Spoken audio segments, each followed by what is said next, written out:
आज मंगलवार का दिन है, यानी कि नवरात्रि का तीसरा दिन, माँ चंद्रघंटा का दिन है।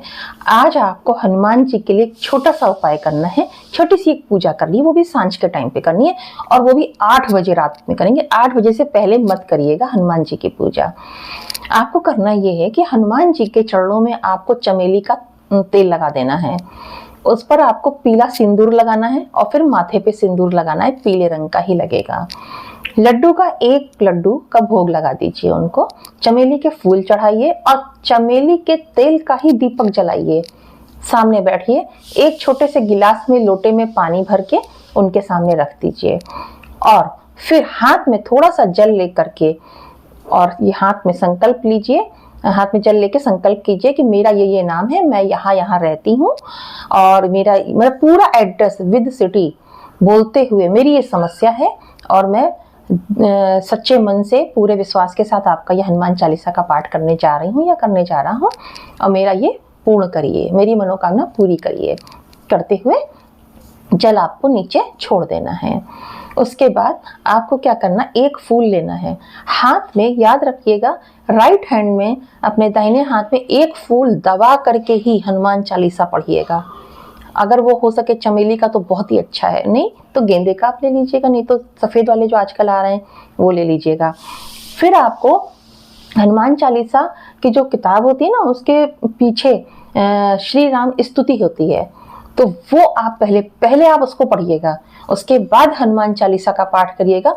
फिर उनके जो 12 नाम हैं उनके 12 नाम आप ले लेना और फिर करते हुए उनको ये बोलिए कि मैंने सच्चे मन पूरे विश्वास श्रद्धा के साथ में आपका ये हनुमान चालीसा का पाठ किया है और आप मेरी ये मनोकामना पूरी करें।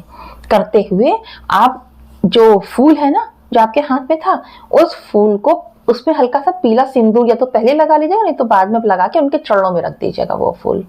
अब वो जो आप आरती करेंगे, फिर उसके बाद जो उनके पास जल रखा था ना, वो जल उठाएंगे और उसको बहुत ध्यान से देखेंगे। मैक्सिमम 30 सेकंड्स आप देखिए जल को, जल पे पूरा आपको ध्यान देना है।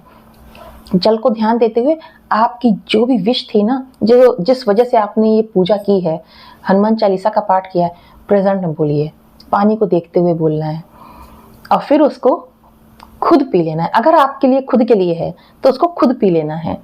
पी करके उसके बाद हाथ जोड़ लीजिए, पैर छू लीजिए और 100% ये आपकी मनोकामना पूरी होगी। एक छोटा सा उपाय और भी है हनुमान जी का, अगर पॉसिबल हो तो ये भी कर लीजिएगा, हो सके तो इसके साथ ही कर लीजिएगा। पान का एक बहुत अच्छा सा पत्ता लीजिए, कोई भी उसमें मतलब दाग वाग ना हो, कटा पिटा दाग वाग कुछ भी ना हो, काना कुतरा ना हो, पान का पत्ता। और उसमें आपको क्या करना है, पीले रंग से, पीले सिंदूर से जो बट्स आती हैं या सीख है, किसी तरीके से श्री राम लिख दीजिए।